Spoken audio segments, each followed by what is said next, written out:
Hello, y'all.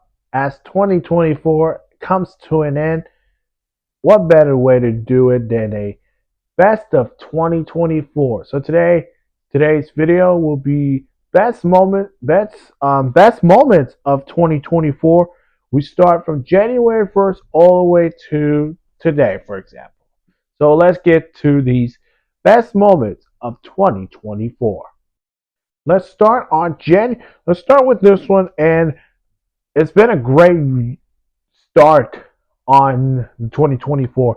January 1st, number fourth ranked team in the country, Alabama, and the number one team in the country, Michigan, had a classic Rose Bowl game and turned out to be a goal line stand for the Michigan defense to took down Nick Saban and Alabama to move on to the national championship game, which happened 8 days later, beating Washington 13-34 and giving Jim Harbaugh, the Michigan faithful, a national championship and an undefeated season. Following that, of course, includes 2 days later, Nick Saban retiring on January 10th. And then you know the rest of the story. Yes, Nick Saban retires, and then I think a week later, they hire Kalen DeBoer as their next head coach for the Crimson Tide. And then after that, you got Michigan's head coach Jim Harbaugh going back to the NFL to become the next um, Chargers head coaching job. Um, One of my best memories about college football was I think for me right now is on that month of January was that Alabama Michigan game. And take a look at the highlights, because my goodness, we went back and forward till the very end. You can see all these players know what they've played for, and Michigan, they showed all of us they are the national champions from 2024. Let's keep going. Let's go on February, where the 49ers and the Chiefs, and turned out to be the Chiefs winning back to back Super Bowls. History was made, first time since the 2002 2003 Patriots won it, and now the Chiefs made themselves history makers by winning against the 49ers in the Super Bowl in overtime. And I was one of them when I picked the 49ers over the Chiefs, and the Chiefs just think we doubt them. Oh, yeah, we doubt them all season long. We did not. Meanwhile, let's keep going. To March we go. Aaron Donald announcing his retirement after 10 seasons with the Los Angeles Rams. He's won the Super Bowl. He's been a Pro Bowler, All-Star player. He should be ballot for the maybe 2027 Hall of Fame. So really proud of his what he has done over the years with the Rams, ups and downs. He's been one of the best defensive players in the NFL. The men's college hoops in the Final Four. So if you remember the great story, if you did not remember, NC State men's basketball team. So if you've not heard this, they won 9 games in a row to get through to the Final Four. Okay, now they went from winning the ACC tournament against UNC to then going to the Final Four and play Purdue in Phoenix. I heard this news and I've been watching them. I've been watching them playing, and it surprised me. They really surprised me. And NC State, even though you didn't win the final national championship, I think the future is bright for NC State. Then on April, which we had some good ones. On April, we had South Carolina, the Gamecocks beating Caitlin Clark and the Iowa Hawkeyes to cap off an undefeated season as they've been undefeated season. They beat Caitlin Clark, maybe one of the best players in college basketball. But how they won it was 3-pointers. And Reese, yeah, give her credit. She was the star of that game. South Carolina won it. Then on a day later, on April 8th, UConn won back-to-back national championship after winning against Purdue and Dan Hurley. He's got some juice. Right now, their season's going from, I will say, the minimum right now, but I still think they're going to be contenders to win the national championship. They're still my favorites to win a national championship game. On April 25th, we got the NFL draft on the first round. You got Caleb Williams, Jayden Daniels, Drake May. Everybody going on offense until we had one defensive player off the board, and that was Laiatu Latu from UCLA going to the Colts. There's been a lot of offensive players going to the first round. There was a lot of big names on there. You already mentioned Caleb Williams to the Bears, Jayden Daniels to the Commanders, Drake May to the Patriots. Not a lot of defensive players in that draft class. A lot of interesting there. Let's jump to January 17th, where the Boston Celtics win a record 18th NBA championship title.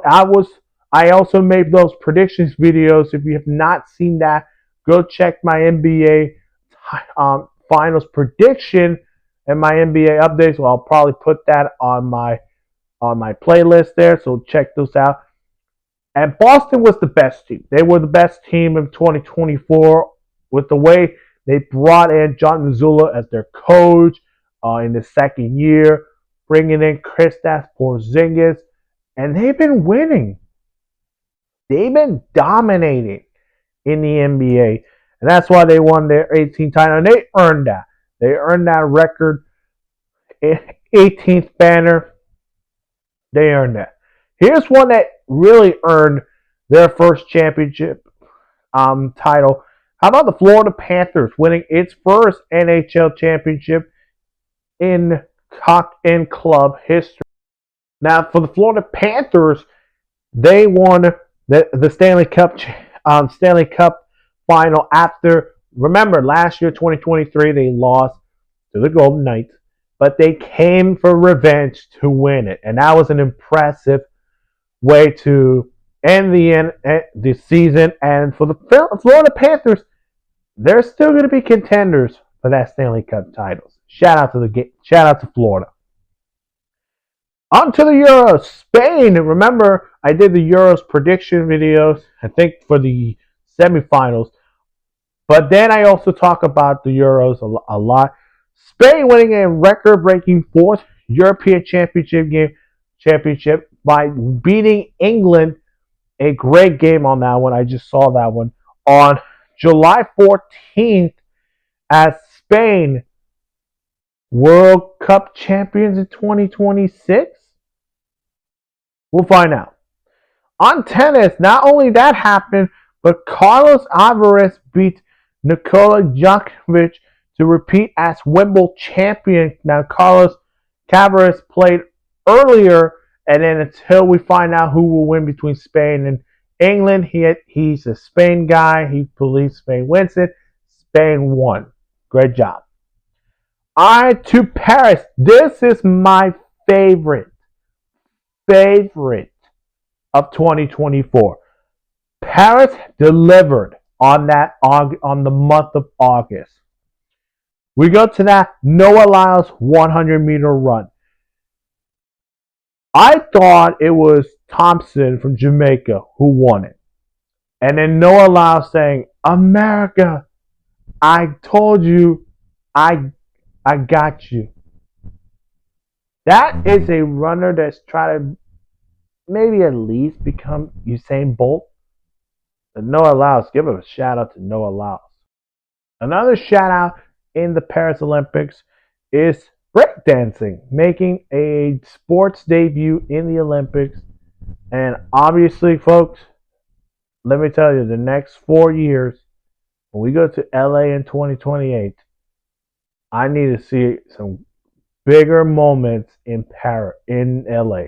For Paris, it delivered. We had Noah Lyles, 100-meter race winner. That was crazy. Breakdancing making history. The U.S. women's beat Brazil to win gold. Then you got Simone Biles returning to gymnastics, wins gold for her team. It's been a great summer for Paris. It's been great. On to New York Liberty beating Minnesota Lynx for their first WNBA championship title in in team history. Congratulations to Liberty on that year. Well earned on October 20th. Then we had some history making on October 22nd when LeBron James and Bronny James made history to become the first father and son duo to play in the NBA in history. Um, that happened 2 days after the New York Liberty's title win. So congratulations to LeBron and Bronny as they became father-son history makers. Joey Ohtani became the first MLB player to record 50 home runs and 50 stolen bases on September 19th. I forgot about that on September because we already passed October. So I'll give that reminder to that. Here are the others that we are missing. On October 30th, we got the Dodgers were World Series champs. I predict the Yankees to win it, and yeah, Dodgers always steal our moments. November 15th, Jake Paul defeats Mike Tyson in a sold out crowd in Texas A&M AT&T Stadium. Unfortunately, the 28-year-old Jake Paul beats the 58-year-old Mike Tyson. We'll see what happens because then we're told Jake Paul will be facing Conor McGregor in India. There's something interesting right there. And let's cap it off. On December 12th, UNC hired Bill Belichick as their next head coach. And then Juan Soto joining the New York Mets on a 15-year, $765 million contract, the largest luxurious contract in sports history. So Juan Soto going to the Mets. I know Yankees fans are just doing this because yeah, they're in the Bronx, and then Soto's going to the Queens. So yeah, if I were a Yankees fan, and if you were a Mets fan, you would go. That would be it. My favorite one of 2024, I would give it to Noah Lyles' 100-meter win. The win was he's a sprinter, but also it was really tight. It was a tighter angle. If you go look at that photo image of that race, it was really close. It was really close. That was my favorite moment there. The player of 2024, if I were to pick female, I think Caitlin Clark. You know, look at her resume. Great career in Iowa, and now look at her in Indiana Fever. There's more of her in herself playing basketball. For the men's, this is a tough one, but I would give it to Shohei Ohtani. I think Shohei Ohtani, remember when he signed that largest contract before Juan Soto took that deal, signed with the Dodgers. All the expectations was the Dodgers winning the World Series. What happened? Well, he was history maker. Did it 50 home runs, 50 stolen bases, 50 for 50 in MLB history, and then they became World Series champs. So shout out to Shohei Ohtani as the sportsman of the year. That is it for today. And yes, even though 2024 is coming to an end, 2025 should have a bigger and even stronger sports day. So keep up with me because even though 2024 is coming to an end. Again, 2025 is just the beginning. Hit that like button, subscribe to my channel. We'll see you guys in the next one. Bye-bye.